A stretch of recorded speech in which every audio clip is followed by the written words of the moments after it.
Salut les amis, salut chers peuples africains, salut, j'espère que vous allez bien. Bienvenue sur votre plateforme. L'actualité, c'est le Niger, le Niger, le Niger, le Niger. Nous devons être tous mobilisés.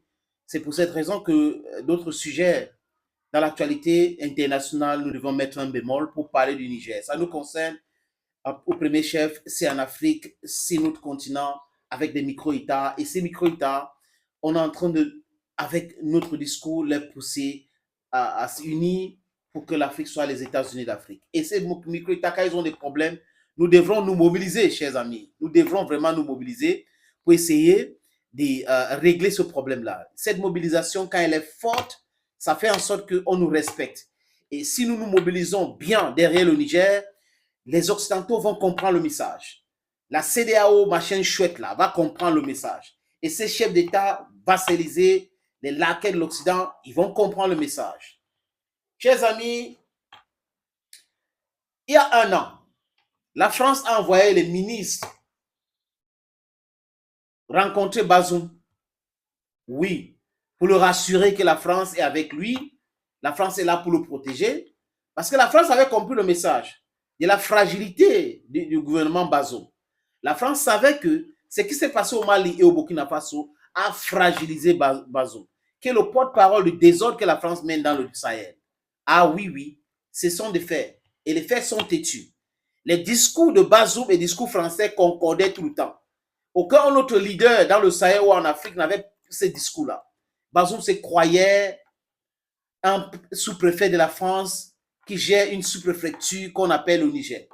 Mais Bazoum a oublié que le Niger, c'est un pays et que les Nigériens sont jaloux de leur indépendance. La jeunesse nigérienne est jalouse de son indépendance. Donc, du coup, avec tout cela, ce monsieur se dit, OK, si j'ai la protection de la France, il y a une base militaire américaine, des drones, les Allemands forment les militaires et autres, je suis protégé. Rien ne peut m'arriver. Mais c'est de mal connaître la jeunesse africaine, c'est mal connaître l'unité qui est cette truc-là, qui est fort en nous, comme avait dit Julius Nyerere. On est ensemble.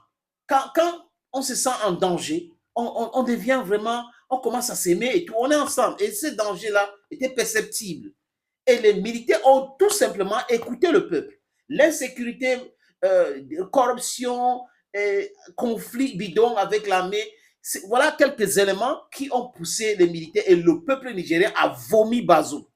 Mais il y a un an, cette rencontre a eu lieu au palais présidentiel de Niamey, au Niger. Et il était le grand roi, il était là, les amis, non, oui, j'ai reçu les ministres et tout ça. Qu'est-ce qu'il avait à foutre avec les ministres? Ces ministres devaient rencontrer les ministres nigériens si le Niger était un pays respecté. Oui, il devait rencontrer plutôt les ministres. Il avait le président, les ministres sont à côté, il est assis et tout ça au palais, le nouveau président du Niger. Les amis, écoutez ça, écoutez ce reportage. C'était il y a un an, les ministres français des Affaires étrangères et de la Défense étaient à Niamey pour renouveler la confiance entre les deux pays. Il y a une volonté politique, diplomatique et militaire de poursuivre un partenariat de haute qualité entre le Niger et la République française sur cet agenda de sécurité. Un renforcement des liens dicté notamment par les coups d'État successifs dans les pays voisins. En mettant dehors les militaires français de Barkhane et les casques bleus, les juntes maliennes et burkinabés ont laissé le Niger au centre de la lutte contre les groupes djihadistes au Sahel. Paris a redéployé une partie de ses troupes dans le pays, dont l'uranium est depuis longtemps essentiel à la filière nucléaire française. Environ 1500 militaires français se trouvent actuellement au Niger, basés principalement dans la capitale et dans la zone des 3 frontières dans le sud-ouest. Les Américains sont également présents avec environ 1 millier de soldats, notamment des forces spéciales. Washington a misé depuis une dizaine d'années sur le Niger comme relais essentiel pour combattre les organisations terroristes dans la région. Une approche sécuritaire qui s'est accompagnée de 500 millions de dollars d'aide financière depuis 2012. Cette approche holistique, pour nous, pour nos deux pays, ça c'est la clé du succès. Outre les Français et les Américains, environ 300 soldats italiens et une centaine d'Allemands sont stationnés au Niger. Berlin, qui forme les forces spéciales nigériennes, est également le principal contributeur de la mission d'entraînement lancée dans le pays en décembre dernier par l'Union européenne. L'Italie, l'Allemagne, les États-Unis, la France avaient les bases au Niger. Qu'est-ce qu'ils font au Niger avec les bases militaires? Qu'est-ce qu'ils font là-bas? Si ce n'est pas de créer le désordre, qu'est-ce qu'ils font là-bas? Il y a quoi en Afrique? Il y a quoi au Niger qui nécessitait cela? Pourquoi est-ce qu'ils n'ont pas formé les militaires nigériens dans leur pays, que les gars rentrent et leur donner les armes, ou on achète les armes. L'Afrique ne manque de rien. Je peux vous rassurer, les amis, que la jeunesse nigérienne ne profite à rien dans tout cela. Donc, ça ne les concerne pas. Ils sont dans leur misère actuelle. Et ils supportent cela. Ils sont résilients.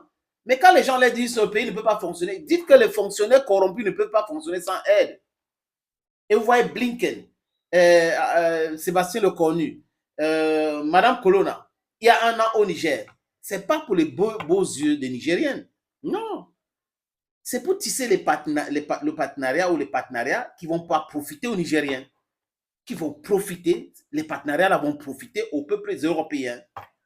Et ce sont ces élites corrompues européennes. C'est pour ça que j'ai fait ce distinguo entre l'élite corrompue européenne et le peuple européen. Parce que ces peuples aussi subissent les méfaits de ces élites compradors, les méfaits du capitalisme sauvage, qui veut qu'il y ait un groupe de personnes qui détiennent l'argent et qui sont même plus riches que leur propre pays. C'est comme ça le capitalisme, c'est la sauvagerie. Survivor of the fittest. We are in the jungle here. They want us to return into the jungle. And they think Africans are in the jungle. That's why they are treating us the way they are doing. But they should respect us. Ouais, même avec Sébastien Lecornu, ministre de la Défense français, même avec Anthony Blinken, secrétaire d'État américain, même avec Madame Colonna, le ministre des Affaires étrangères et de l'Europe, ça n'a rien changé. Les militaires ont dit stop à cette mascarade. Ça ne profite pas à notre peuple. Nous sommes toujours dans l'insécurité. On a des bases militaires qui ne servent absolument à rien, qui servent plutôt l'hégémonie de l'Occident. Thank you, friends, for watching this video on this platform. Stay blessed. Bye-bye.